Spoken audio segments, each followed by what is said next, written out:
The mistreatment of many Native American groups has extended throughout the history of the United States.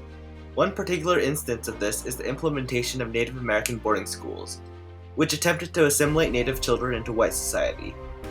Since the beginnings of the 1800s and throughout the 1940s, these schools, which were run by religious or government institutions, attempted to re-educate Native children and were part of a broader government strategy to erase Native American languages, traditions, and identities in favor of Western customs and values.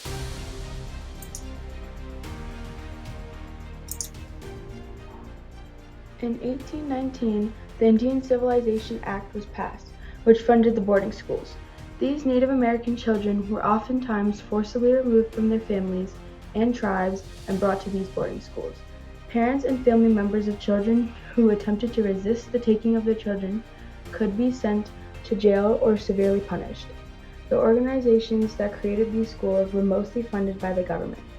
Much of the funding was earned by selling the millions of acres of land that were taken from the native people through force. The first boarding school to ever open was started in 1801 and was called the Carlisle Indian School. From then on until about 1950, at least 408 boarding schools were founded, but it is likely that more existed but haven't been documented or found. By 1920, 80% of Native children had been sent to boarding schools or were currently living in them. In each boarding school, there were around 300 to 400 kids of different ages. However, most of the kids were sent at the ages of 7 or 8 and released at the age of 18.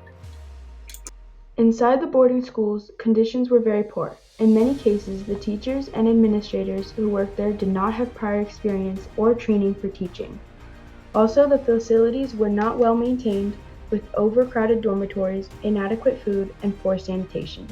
These conditions made students susceptible to a range of illnesses, including tuberculosis, influenza, and other infectious diseases. Many schools lacked proper medical care. Physical and emotional abuse was not uncommon, and many students suffered trauma as a result of their experiences.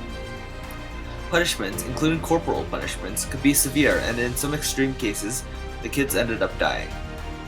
Other times, kids died due to malnutrition and starvation. With so many deaths, some schools decided to start graves in the school grounds.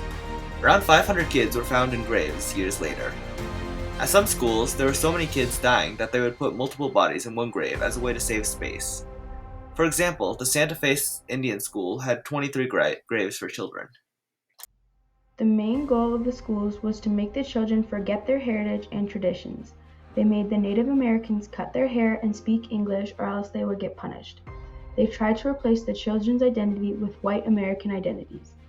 The schools taught the boys how to work with metal and the girls how to cook, clean, and sew. The schools tried to turn the children into future laborers.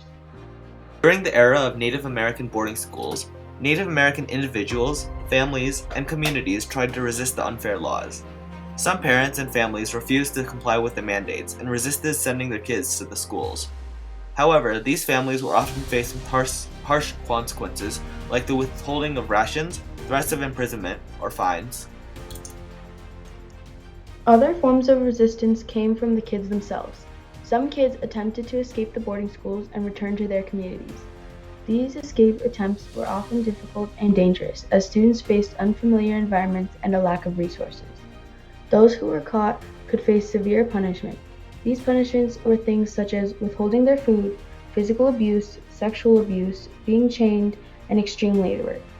Other kids resisted by trying to secretly preserve their languages, traditions, and cultural practices within the confines of the school. In the late 20th century and early 21st century, all Native American boarding schools had been closed, and there were efforts to acknowledge the harm caused by these institutions. In 2009, President Barack Obama signed the Native American Apology Resolution, which formally apologized to the Native American people for the historical injustices caused by the boarding school system. However, even though these boarding schools were closed more than 70 years ago, the intergenerational trauma that resulted from them still lasts to this day, and is felt in the Native communities across the country.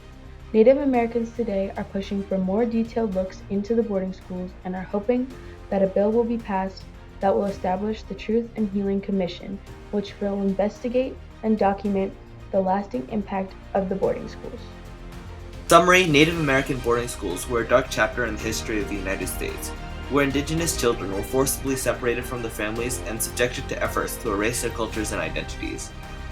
The long-term effects of these schools continue to be felt in Native American communities, but there are ongoing efforts to heal and rebuild cultural connections that were severed during this era.